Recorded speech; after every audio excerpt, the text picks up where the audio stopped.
129 people a day are dying from opiate overdoses. I'm the guy to help with this epidemic. I overdosed on heroin, hit 2 cars, and almost killed 4 people. I'm the guy to get them into treatment.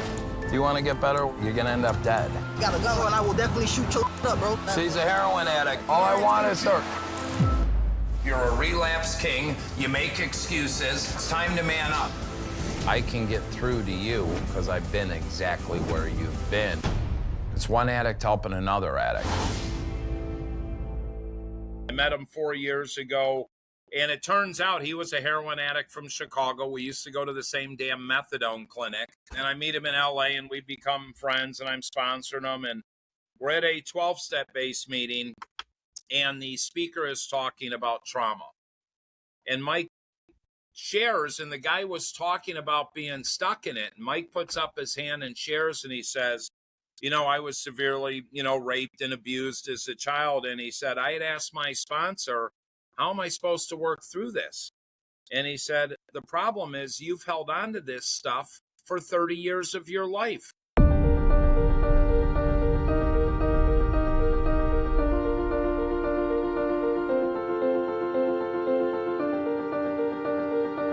Man, Tim Ryan. It's been a minute. Man, it's been a minute, my friend. Tim, before I get into introducing you, I was doing something very rare. You and I both talked about this on the phone earlier. I'm very rarely on social media. I'm so grateful that I have, some people that can do it for me. But, I'll dip in there to look at messages to see if anybody needs help or something like that. And that's even hard to do. But it was 6 years ago yesterday that we did a show. Yes, it was. And I can't believe how quick the darn time goes. Yeah, it does. But you've been an active member on Into the Rock numerous times, and we have so much respect for you and your beautiful, beautiful wife, who's also in recovery. And this is a formal invite. We want her on next. Absolutely, we'll get her. She's in LA right now. She'll be back to Florida in a couple days, and we'll get Jen set up to come on your show. And that's a whole. She's a lot better looking than you. Damn straight she is. You have totally outkicked your coverage. Tim, welcome to the show. If you don't know who Tim Ryan is, the Dope Man, a.k.a. the Dope Man. He's a keynote speaker, an incredible one, if I may say. He's a treatment navigator. He is an interventionist, actor, author, podcaster, husband, and most importantly, an incredible father. We'll have all the links in the description how you can get connected with Tim Ryan, the Dope Man. And I highly recommend that anything that you're doing, he would be an incredible keynote speaker for your event, and he will not let you down. Make sure you subscribe to this. And, we accept donations to keep this show up and running. But if you can't make a donation, make your donation be this. Just simply share this out. Share this out, even if you're not a drug addict and alcoholic, and if you're scared, like, if I share this out, they may think I'm a drug addict, alcoholic, hogwash. There may be someone out there on your feed that needs to hear this message. Tim Ryan, welcome to the show, brother. Thanks for having me, Michael. It's a pleasure to be here, and I'm glad you're still doing this show. Over the past 10, 11 years, I can't tell you how many shows I've done, and probably 90% of them have disappeared, and you're still standing. So that's a testament for what you do and your passion and commitment to, recovery and carrying the message. And, God's got you spirited up, and it's a great way to live, brother. It's been a journey. And as you know, this is not easy what we do. No, God, no. We live, it's funny. I'll get these calls. Hey, man, I want to do what you do. And I'm like, you do? And I'm like, well, go to prison, lose everything, get out of prison, stay sober, have your kid die, stay sober, then you can do what I do. It's very taxing, and that's why self-care is so important. Absolutely. And what do you mean by self-care? Well, my wife and I, perfect situation, scenario, we're on a long-term concierge treatment project with a client that has severe mental health, schizophrenia, delusional disorder, multiple personality disorder, and bipolar 2. And unfortunately, due to a lot of these treatment centers that want to do a money grab, we pulled her out and we have her in an Airbnb, and we're bringing in the psychiatrist and the mental health therapist and the art therapist and the physical therapist and the personal trainer and yada, yada, yada. But, you know, we're 3 days on, 4 days on, 3 days off because you need to take time. You know, what my wife and I do, I go to the ocean, I go and cleanse, I talk to God, but there's a lot of different things people can do for self-care. But I've got my whole routine, and we can get into that if you want to, or we don't need Absolutely. to. But it starts out in the morning. I'm up at 5:30. I sit outside, I make a cup of coffee, I read Jesus Calling, Daily Reflections, 24-hour-a-day book. I meditate for 20 minutes.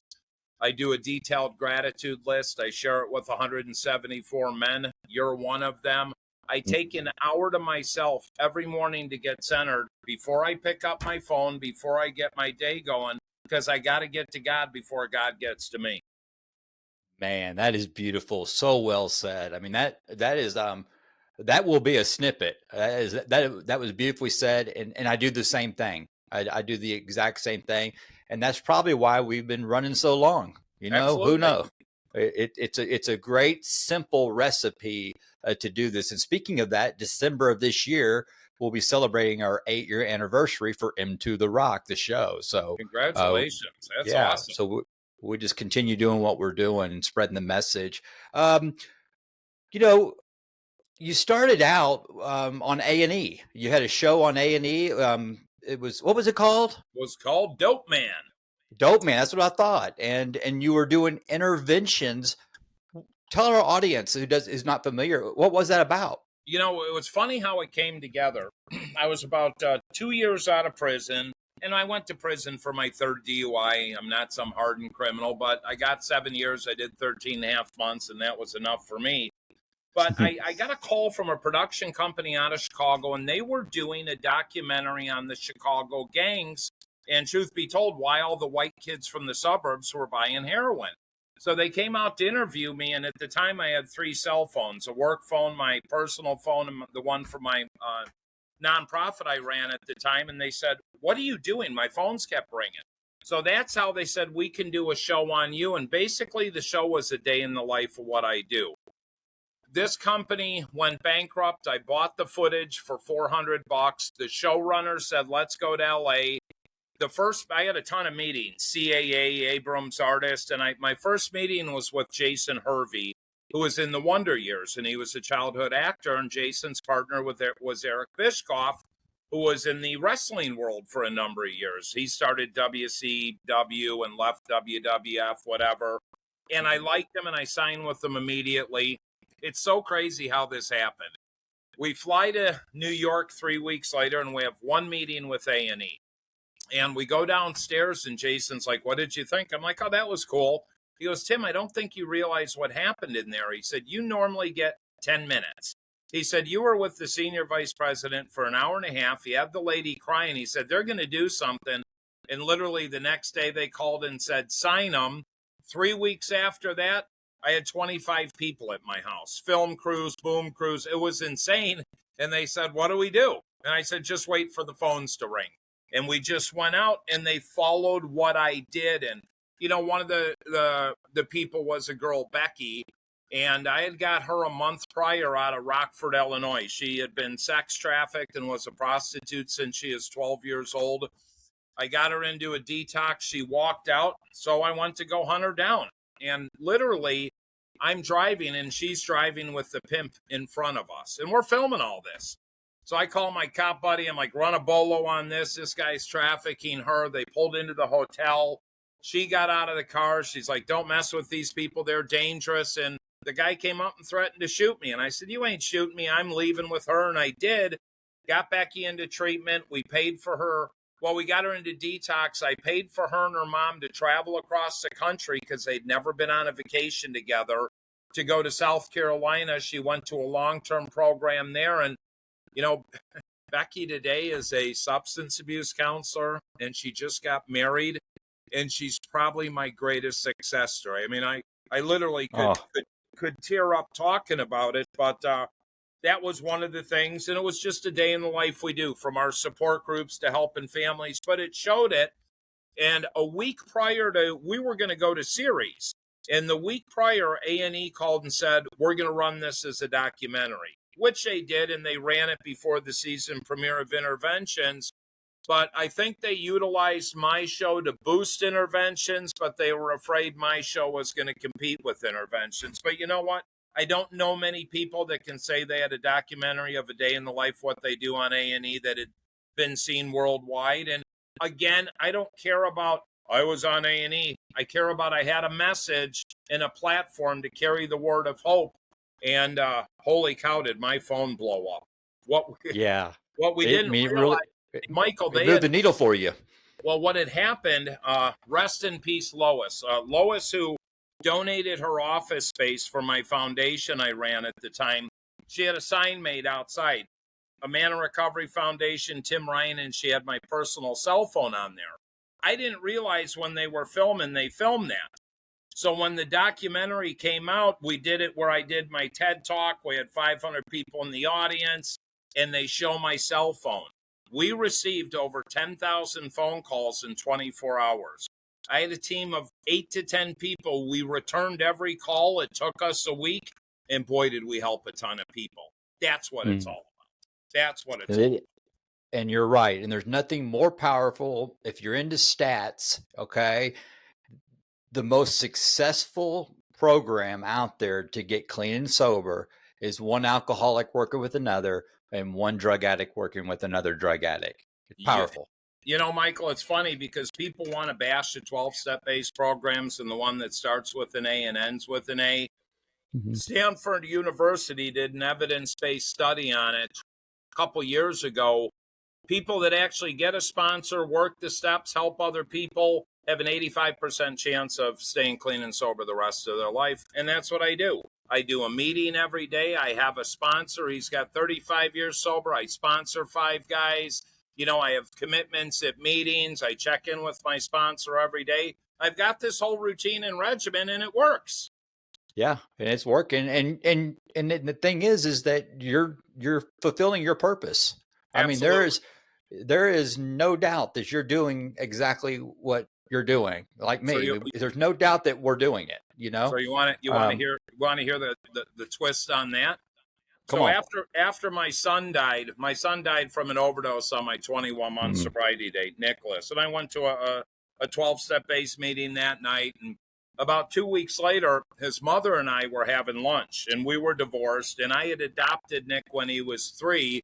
But he was like my own son. I was adopted. But she had said to me, she said, Tim, you know, I've been thinking about Nick passing away and everything. And she said, I truly believe God put Nick and I in your life for a reason. Had you go through all your struggles, had Nick go through all his, for Nick to pass on to set the stage for what you're going to do next. She said, Tim, your 28 years of active addiction were your training ground to go help people. And that's all I do. I never wanted to work in the substance abuse field and be an interventionist and do concierge treatment and speaking and all this. But it's always what I was conditioned and trained to do. I just don't recommend people do what I did to get there because it was a lot of right. You know? Yeah, the training process, the in the field training for you and I was very, very difficult. When I say this, Tim, what does this mean to you? Because this is what I hear you saying is that Tim Ryan today is seeing life through God's perspective and not the world's or Tim Ryan's perspective. I'm higher powered, dude. It's all God. Yeah. Without God, I wouldn't be here. And people get hung up on God and, you know, group of drunks, a gift of desperation. Tim's way didn't work. I definitely believe in a God, and God's within me right now. And I can choose to do the next right thing. I can choose to go do a negative thing.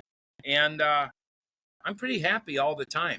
I'm a pretty content person. I don't need a lot of materialistic things. The one thing I have a nice car. That's it. But and a smoking hot wife. But you know, it's I'd rather do things like this. I'd rather talk to my friends about recovery. I'd rather do a 12-step based meeting and help the newcomer. I'd rather talk to a father that lost his son and guide him and direct him through that process because I've been through it. and the hundreds of funerals I've attended. And, you know, it's just what it is, and it's what I do. Have you found, and you and I have a personal relationship, and you know, it's and I want everybody to know this, that the Tim Ryan that I know in private life is probably one of the most sweet, sensitive, passionate persons. I mean, he really cares, and people need to know that, and he really truly does care. And you know, for the family members who have lost a loved one to this disease, or even just lost a loved one, because as you know, everyone's an addict. Okay. Sure. Everyone is. But have you found that you doing what you do shortened the grieving process? Wow, that's the grieving process for me. Yes. You know, There's a reason why I'm asking you this. well, like when my son died, of course it was traumatic, and but what I did, I just dug into helping more people. And Christ, I buried 50 some of my son's friends. I've been to hundreds of funerals, but a lot of people turned their lives around. I didn't really get the help I needed until my wife Jennifer Jimenez came into my life, and she got me into hardcore trauma therapy, doing EMDR and all this. And I'll tell you what, it was a game changer, because I needed to grieve and I needed to work through it. And I have a much better understanding and calmness and discipline. You know, 5 years ago, Jen and I were in Altoona, Pennsylvania. We had like 10 speaking events, and it was Overdose Awareness Day. And I can remember Jen pulled me aside. There's about 400 people there, and she goes, all these people are just crying, and oh, my son died 12 years ago, but they've got their 8-year-old kid they're holding on to. So they're all living through their dead child. So I got up on that stage and did what I did, and I said, hey, look, I said, you have two choices, unfortunately, when a loved one passes. You're going to get stuck in the day they died, and you're going to go into a depression, and you're never going to get out of it. Or all you parents and loved ones here have the opportunity to take your message of pain, trials, and tribulations and turn it into helping other families, going to the sober homes, helping the kids get jobs, become part of the recovery community, and provide some solutions. And boy, Yes. when you shift people's perspectives, it's like the horse with the shutters, Mike. They finally come off and they see, and they're like, I have been living through the day Johnny or Susie or Bobby died. And I'm like, I look at my son, Nick. He came into my life at 3, and he died August 1st of 2014 at 20 years old. I cherish the memories we had. He was barefoot water skiing at 9. He is skydiving at 17. And my son and I ripped and ran and did drugs together. And it's a whole nother story. We had some bad times, but we had a lot of good ones too. And I cherish all those memories. And in Nick's passing, the one thing that shocked me the most, and I've helped a lot of people. I still get calls from people that I've helped that my son knew. I still get calls from his friends reaching out. But about 2 months after my son died, some guy messaged me and said, can I meet you for coffee? And I said, sure. And at the time, he was 15 days sober. And he said, look, I knew who your son was. Nick went by Isaac, and he was in the dance music scene and all this. And he said, a big rave. And he said, about a month after Nick died, I'm at a rave in Chicago, and your son was best friends with the DJ. And the DJ just stopped the music and said, hey, we're going to take a moment of silence for my dear friend Nick Isaac Ryan that passed away 30 days ago. The guy said he was frying on ecstasy. He turned around, walked out of there, checked into treatment, got out of treatment, called me, and he's still sober to this day. So Nick's, and right there is a great testimony that your loved one is still alive, and absolutely. your loved one is just tugging on your shoulder, mom, tugging on your shoulder, dad. Go spread the message. And it's interesting, Tim, because I've seen the transformation with you and Jennifer, and especially in you, and what a blessing she's been in your life. Amen. And to address that trauma, and as I've been, writing, this book, a memoir of my life, I realized that the 12 steps And I love it. We don't represent any group. We protect the anonymity of all groups. But in a 12-step program, it really helped me a lot. But it doesn't help with everything, No. And as far as trauma, getting into intense trauma therapy that I did, I finally had that awakening, another awakening, because we have many of them in recovery. And when I had that awakening, and this is what I hear you saying, this is beautiful, that we finally accepted that our trauma is our gift, Amen. that our And past trauma is a gift, and we get to go share that. so I'm going to throw another one at you. Yeah. I got this sponsee, Mike. Mike's, I don't know, 45 years old. I met him 4 years ago. And it turns out he was a heroin addict from Chicago. We used to go to the same damn methadone clinic. And I meet him in LA and we become friends and I'm sponsoring him. And we're at a 12-step based meeting and the speaker is talking about trauma. And Mike shares, and the guy was talking about being stuck in it. And Mike puts up his hand and shares and he says, I was severely, raped and abused as a child. And he said, I had asked my sponsor, how am I supposed to work through this? And he said, the problem is you've held on to this stuff for 30 years of your life. Go get a therapist and start working through it.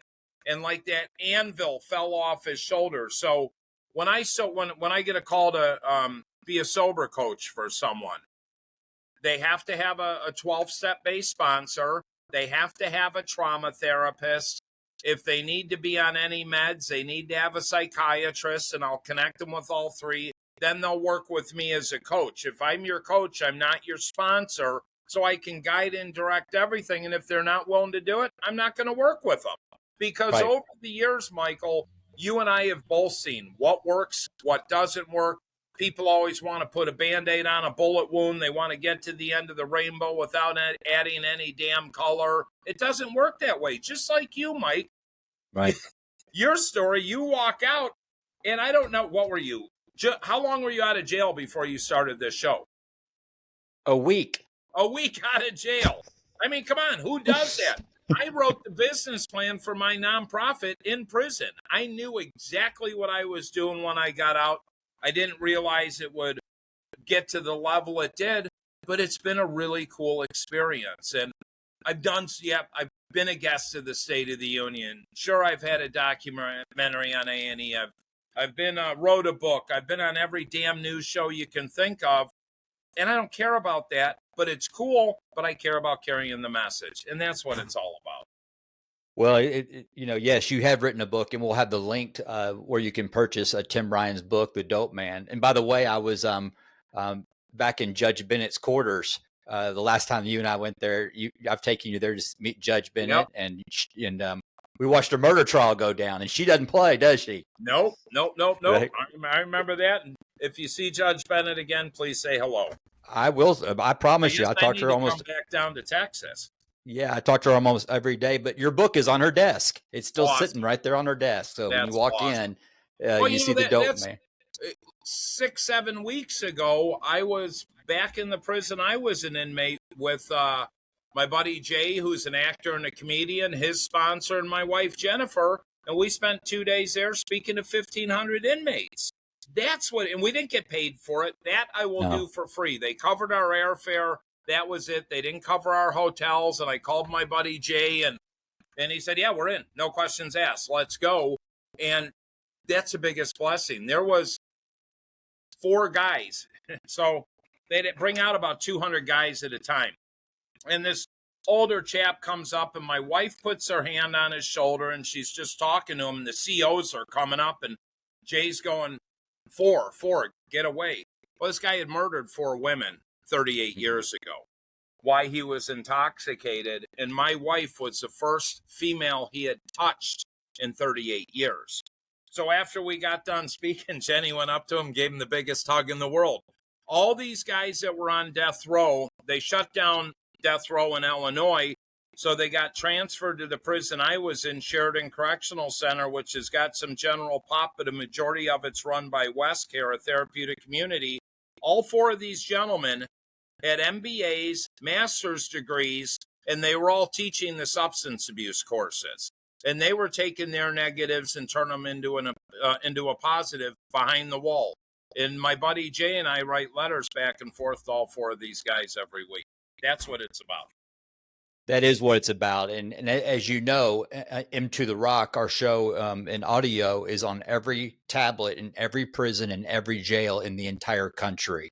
So for all the inmates that, yes, that's a whole other story. And wow, I'll share that with you offline. Michael. That's beautiful. Yes. So it's really been in the now they didn't have tablets when you and I were in there. I mean, no. but we get over 1,000 emails per day from inmates on how much they enjoy and appreciate the show. So I was grateful just to have a damn hot pot. right. So it was or a pen. I'm not eating out of a box under my bed anymore. I don't eat ramen noodles anymore. No, but I don't forget that, Michael. And I don't either. Some of the guys I was behind the wall with are my closest friends in the world. I mean, my cellmate, Big Perk, this guy was a Chicago gang chief for 30 years. A ruthless man. He's my dearest friend in the world. And fast forward 2 years out of prison when I had my little daughter and her mom went off the rails. I needed a nanny. Big Perk was my nanny for 2 friggin' months. Man that was, a true Chicago gang chief. I won't mention his faction or anything, but people, I remember I had some cops that I knew were saying, why do you have this guy at your house? He's a gang member. I said, I spent 13 months in a cell with that man. I trust him more than anybody in the world, and that's just how it operates. So, you get behind the wall because there's people listening to this that are going to end up behind the wall. Then you got 2 choices. You stay on the same BS or you take the time to change. And I needed to be sat down. God gave me a timeout.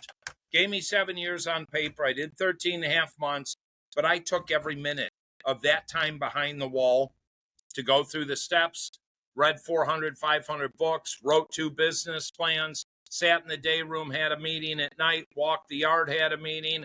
That's all I did while I was in there. I chose to do that.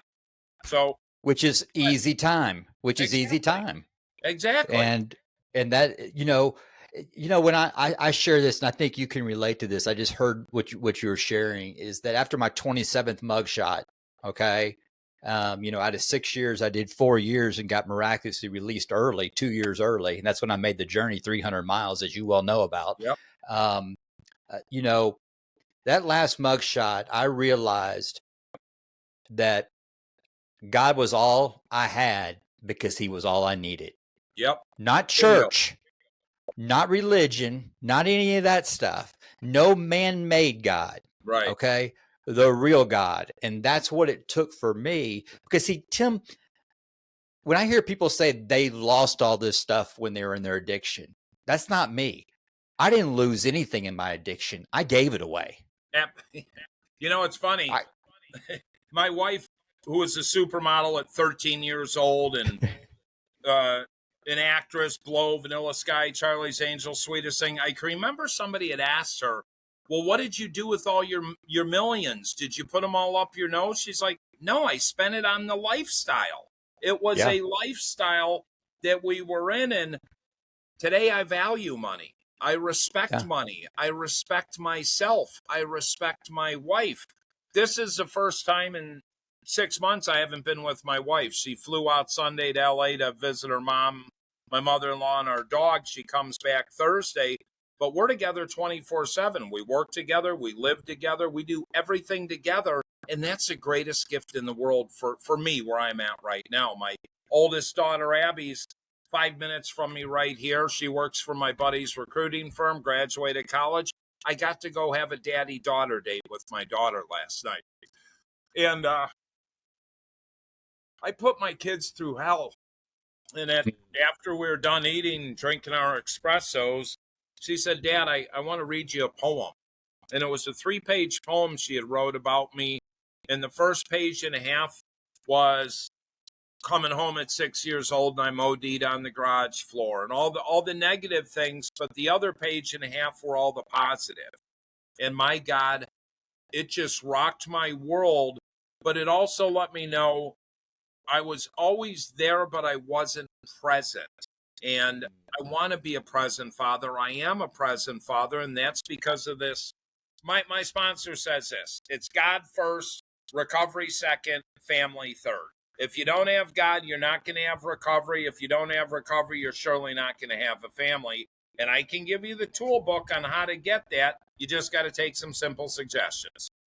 Absolutely. So well said. And it reminds me, and I think in fact, I know being in prison, including myself, 100% of my cellies, my people in my tank had little or no relationship with their father. Right. And it's never too late, men. It's never too late. Tim Ryan is a great example of that. And we must not forget this, Tim, is that we can never underestimate our role as a husband, a father, and a leader. We can't underestimate that role, because those people who are watching and listening to us, their view of God or Christ largely depends on their view of us. Right.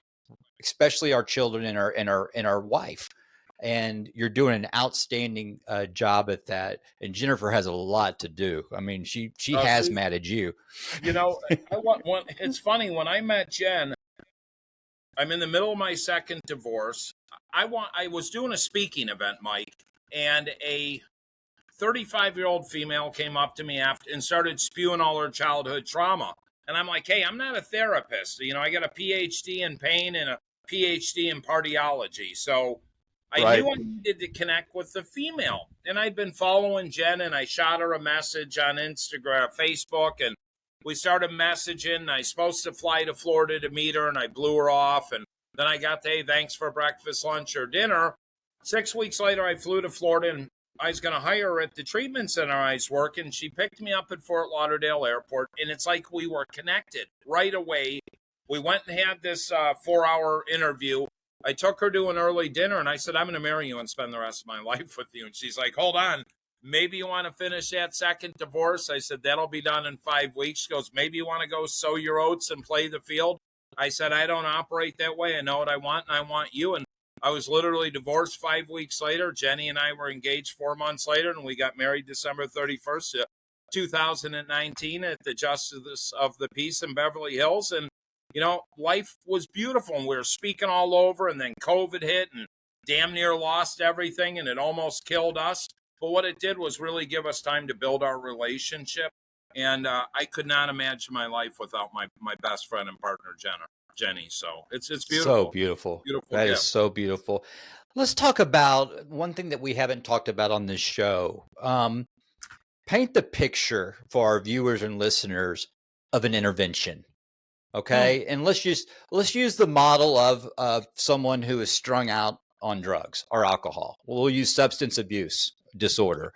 Sure. Walk us through how an intervention works. So it's always families calling at the last minute when things are desperate, out of control. They've tried to do it on their own. And unfortunately, a lot of the times now you don't have a mom and dad. You have a mom or you have a dad. I get all the information. I try to get as many family members involved. Say it's in Dallas, Texas, and husband and wife call me, and we do all the due diligence. I hop a plane with Jenny because we do everything together. We'll go meet with the family, but I've got to prep every situation, and I've got to make sure everyone's on the same page, because as we're doing one parent is usually the enabler or the brother or sister, and they minimize things. So I have to educate them about all this. I give them a bunch of information to read, Codependent No More. I give them the free audio book prior to me coming in, and we have a plan set. And usually when I walk into a house, two things are happening. They're leaving with me, or I'm going to take you to the homeless shelter. And a lot of these younger kids have got slick. When I was living in Northern Illinois, they knew that if you walked in to try to do it and get rid of them, they need a 30-day eviction notice. So sometimes I'd have the family go to the courthouse to get the 30-day eviction notice first.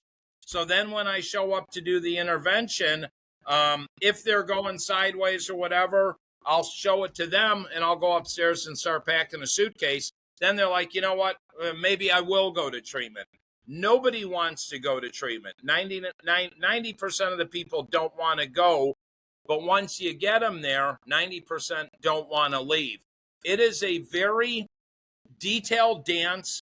And Michael, the thing is, too many people are getting sober too quick. I'm a year sober and I want to be an interventionist. I was trained under a lady that helped write the DSM-5 for 2 years. And I learned with her and she went with me. And then I was mentored by Bob Merrier and some of these other people out there. But it's sometimes I got to bring an advanced nurse practitioner with me. Sometimes I've got to bring a true mental health therapist with me because it could be a mental health psychosis one. But ultimately, we're coming in, we're getting them, and we already have treatment set up. So everything's set up. I've had people that shouldn't be doing this call me saying, well, I did the intervention, but what do I do now? I'm like, what are you talking about? You don't have treatment set up? Well, no, they have no insurance. So you've got families that can pay cash. You have families that have a PPO insurance policy. You have families that have an HMO insurance policy. You have families that are on state insurance, Medicare, Medicaid, or they have no insurance. And I know where to go with everyone. And you got to get them detoxed. So it's very complex. I've had them take 20 minutes. I've had them take 3 days. But we're at about a 97% success rate doing them. I've had 9 people not go. 5 of them ultimately went. 2 of them died, and the other one, I don't know whatever happened to them. But Wow. It's a lot of work. It's exhausting. It's usually a 3-day process minimum, unless I got a call. I'm in Boynton Beach, Florida now, and if I had to go do one in Delray, I could get it, and there's 50 treatment centers I could pop them into. There's 35 treatment centers in the country. I work with 10 because most of them are garbage. Or what we're doing now is more of this concierge treatment because a lot of the treatment centers are driven by money and insurance, and you can't be doing the things you need to do. Make sense? Absolutely. It makes perfect sense. And I tell you, the thing that, I can't wait to see your reaction in this because I know the people that I work with, what's the most concerning thing for me when I do work with someone, especially when they want to get well, okay? When they really want to get well and they have that willingness, my biggest fear is that I realize how sick the parents are. Oh, absolutely. And I'm scared to death of when this person, gets 90 days under their belt and they get back into the environment and the parents don't use, they don't drink, they don't do anything. I mean, they're L7s, they're squares, right? But they are sick. They're full of resentment and all this stuff. So here's the problem. I take a lot of people and I won't send them back to what Jenny calls the scene of the crime. You can't, I like that. Somebody can't get well at the place they got sick at. So if you've been doing drugs at this house or this apartment or this townhouse or this town, why would I send you to a treatment? And unfortunately, most treatment centers are 3 weeks. Only if you got a PPO policy or cash payer, you get 90 days unless you go to like Oaks Recovery, what I call my 12-step big book camp. But I recommend to everyone I do an intervention with, and I don't care if they're a CEO, because I do them with multi-billionaires. I've done them with sheiks. I've done them with homeless people under a bridge. It doesn't matter, but I recommend everyone, we're going to do treatment first. And that's just a bump in the road. You're getting healthy, you're getting off everything. You're getting detoxed. You're just getting the fog lifted. Even 90 days, you're getting the fog lifted. Then I really want people working with the sober coach.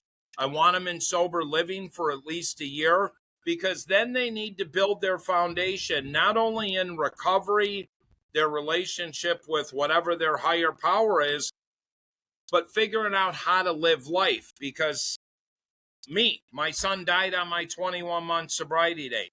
9 out of 10 people would have went and got high. It gives them a hall pass to get high. As soon as I knew Nick was dead, I called my sponsor. He's at the hospital in Nowhere. I went to a meeting that night, and I never looked back. But I had the foundations and tools. If you don't have those, life happens. And we've got to work on those fears of, I'm going to drink, I'm going to use. No, I'm going to sit with my feelings. I'm going to feel pain. I'm going to feel negative. And you got to be able to do that. A buddy of mine, Scott says if you can sit by yourself for 2 hours with zero distractions, zero phones, zero TV, zero music, you're in a good place. Not many people can sit by themselves for 5 minutes. Yeah, I find it hard sometimes too. And guess where I learned how to do it? Prison, out of Yep. all places. You know, Michael, when you were talking about prison, and I swear to God, prison was the most peaceful time of my life because I got to read books.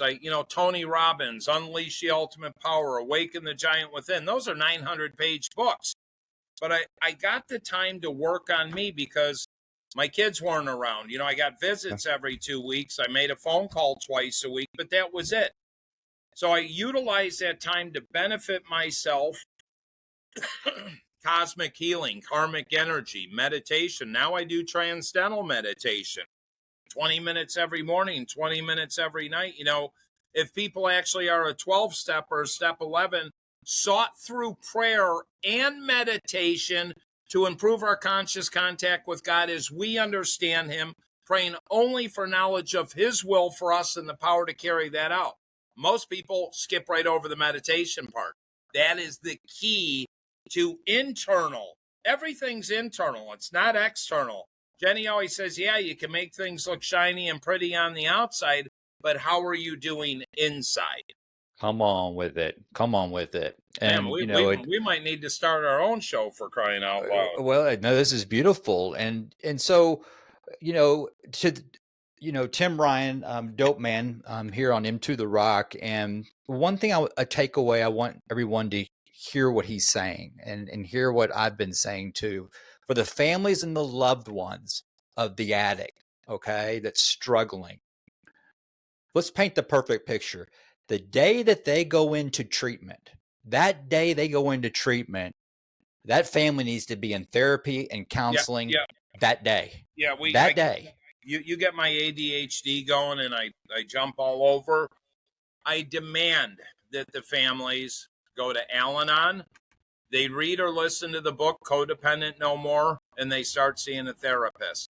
Because if they don't do any work, just like you said, Michael, whether they come back 30, 60, 90 days, 6 months later, if they come back to that dysfunctional home, their chances of staying sober are about zero. Absolutely. And sometimes you need to cut off family. It doesn't mean I don't love you. I'm not mad at you. You're just not good for me right now. And I love you enough to cut you off. And I cut people off all the time. I call them soul suckers. I'm not letting people steal my energy or my light because it's too important to me. And a lot of parents don't want to get the help. I just I did an intervention about a year ago in Chicago with Jenny. Now, maybe it was 8 months ago because it was snowing. And this 23-year-old girl, she wants to be homeless. I said, well, good. Go sit right there in the snow and lay down for 10 minutes. She goes, why? I said, because that's where you're going to be sleeping tonight. Yeah. Well, she ended up going into treatment and did 90 days and then met a boyfriend there. And I told the mom, not a good idea. No relationships for a year because people need to work on themselves. And what did the mom do? She ended up letting this kid move into her house with her daughter, and calls me a month ago and says, Tim, I think you're going to be mad at me, but I made a mistake and now they're smoking pot every day. And what do? I said, you kick them both out. Well, why would I do that? I said, because now you've let the boyfriend move in. You're both letting them smoke weed in your house. Neither of them are working. They don't have a reason to change. Right. Pain's exactly a good right. factor to want to change. But yeah, you got to get the families on board, and some just don't get it. Unfortunately, you can't save or rescue everyone. That's right. Let's touch on this. Treatment centers. It's new to people. It's new to families. And defending the mom and dad when they had their children, just like us as kids, we didn't dream to be a drug addict, alcoholic, and neither did mom and dad. Absolutely. All right.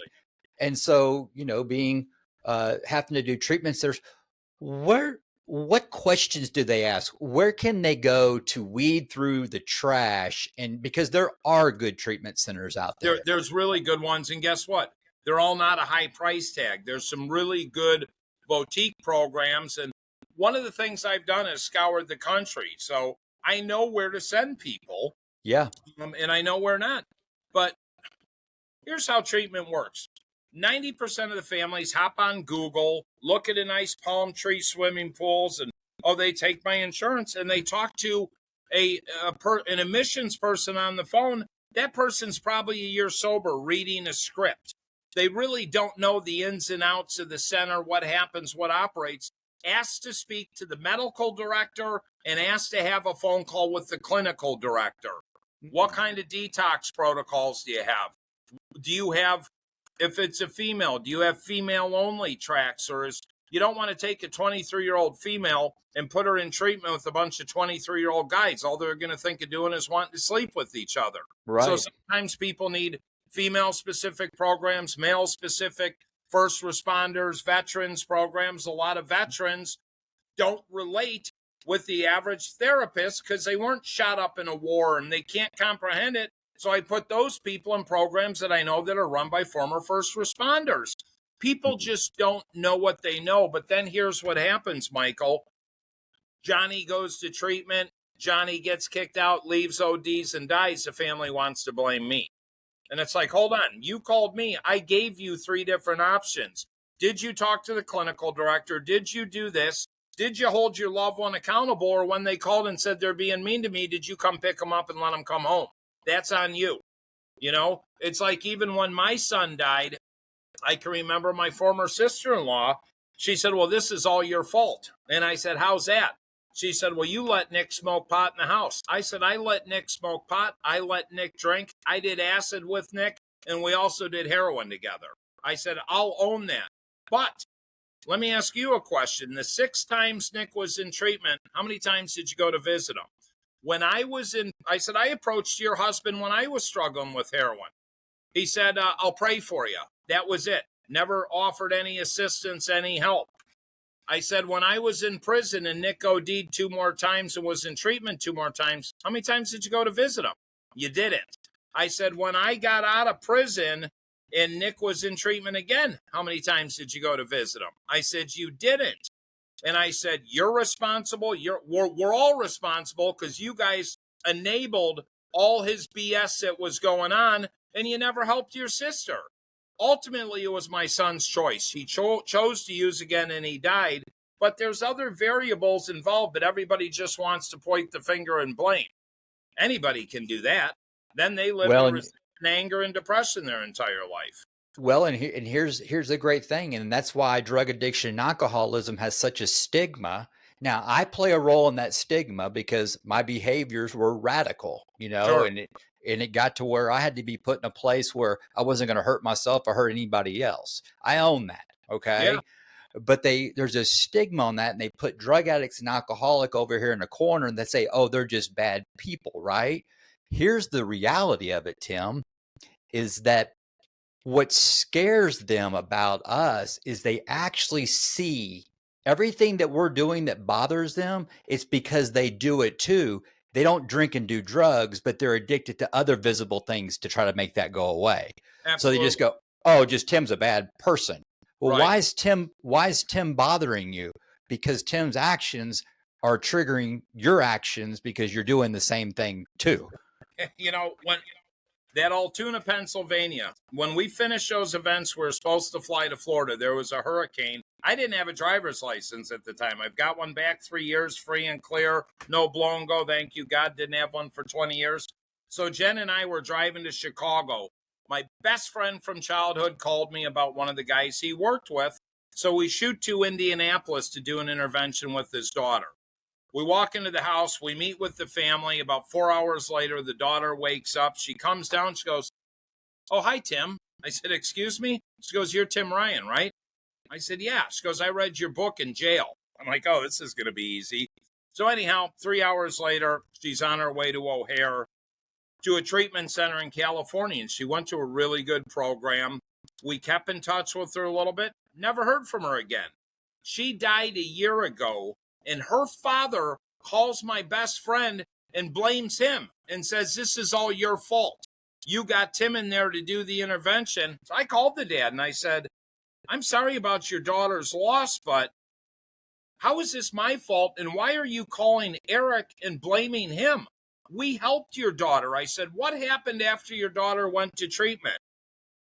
Did she go to sober living for a year like we recommended? No, she didn't want to, so we let her come home, and she was sober about 2 years and started drinking again. I said, how the hell is that our fault? And he said, you know what? It's not your fault, but I needed someone to blame. It's actually my fault. I said, it's not your fault. You did enable her, but it was ultimately her fault. She chose to use again. You know, like when my kid died, his friends let him die. He snorted 2 bags of heroin, and his buddy gave him a bar of Xanax, and they knew he was overdosing. They didn't call 911. They went in the basement, did more drugs, came up an hour later, and he was dead. If they would have called 911, he'd be alive. If they would have had Narcan, he'd be alive. And the police wanted to charge those 3 kids with drug-induced homicide. I said, you're not doing that. That could have been me getting high. Let's get them all into treatment. And I heard from 2 years later, the kid's house it was at, I got a call to go back. He was OD'd. I hit him with Narcan. I call 911. They get there in 4 minutes, mainline him. He comes to, they take him out of the house, and I realize that's the same sofa my kid died on. Wow. That kid's still struggling. He's in a treatment center now in Michigan. My son's girlfriend's a neonatal ICU nurse in Chicago, and I don't know what happened to the other kid, but it is what it is. We can blame, we can do this, do the right things up front. And if you got a loved one struggling, you better do everything you can to get educated about this for yourself and get the right tools and get someone like me and or someone else to come in and help fix this situation. Otherwise they're going to die. This fentanyl, it's not even like 11 years ago. I'm dealing with death from smoking meth, from ecstasy, from all the pills, from cocaine, because it's all got fentanyl in it. Yeah, everything's so stepped on. Everything's and for the families, I got to make sure the street lingo for the families who are like, what he said, stepped on. What does that mean? You know, stepped on means is that the drugs are, there's so many different types of chemicals in there, or you know, it's half of it's fake. You know, they're just cutting it, but it's a that's what stepped on means. And you know, back to the families, is that the families, we say that for the addict, we have to change one thing and that's everything, right? Yeah. That goes for the families too. Absolutely. Okay. Because the tools that they've used their whole life with their child hasn't worked. So you might as well lean on a professional and hear what you need to hear. And it's not going to feel good, just like your son or daughter, husband, wife that's in treatment is hearing what they need to hear, not what they want to hear. Yeah, man, God, I could go on these stories too. It's like the mother who's, after my son died, I was helping her son, who happened to be friends with my son. He was a few years older, and we got him a year sober, and he decided to move to Arizona. And of course, 2 years later, he died. And he had called me 3 times for help in the interim, and I helped him every time getting into treatment.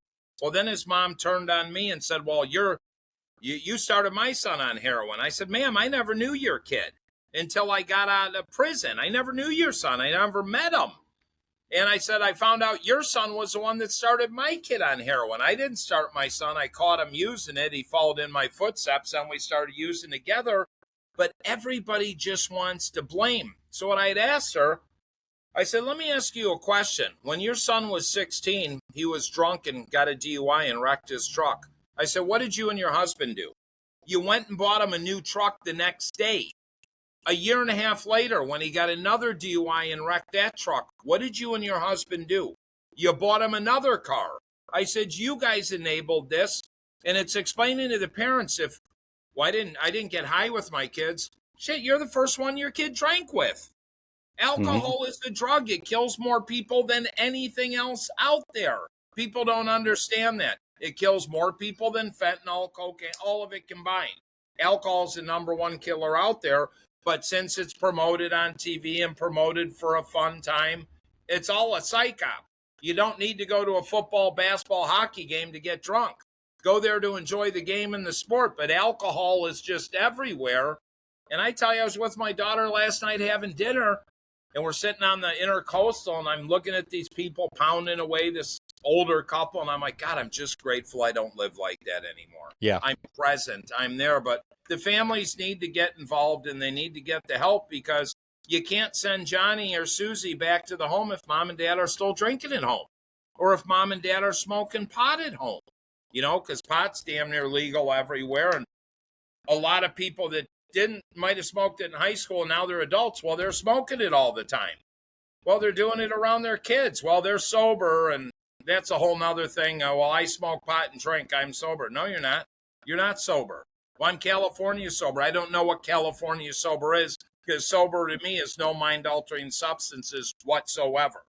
That's right. Except coffee and nicotine. Right. We don't go to prison for that. No. This has been a great show. And one thing I want to leave with that I do with people I'm working with and helping is that I say this up front, Tim, if your sobriety is depending on me, you're in a really bad place. Yep. Yeah. I mean, if your sobriety is depending on me, we're all going to the penitentiary. Absolutely. Right? All I can share with you is my experience, my strength, and my hope. I can share with you what didn't work for me. I can share with you what's worked for me. And that's what Tim Ryan does. Tim Ryan, the dope man, keynote speaker, interventionist, actor, author, father, incredible husband, just loves to serve and help people. And, Tim, I'm so grateful that reconnected, and we never lost, but reconnected, got you back on the show. Yeah. But it's, Mike, man, I miss you, buddy. I thank you. I miss you love too. you. And, I'm just sitting here thinking, I talk to myself, I'm like, this is probably one of the best interviews I've done, because you understand this. You've lived it. You're in recovery, and we're not two idiots sitting here telling war stories. We can do that on a whole different show, Yeah, and I'm not interested in that show. Me either. But Tim, I got 3 words for you. And it's got 8 letters, and it's got one meaning. You remember this? 381. I love you. I love you, Michael.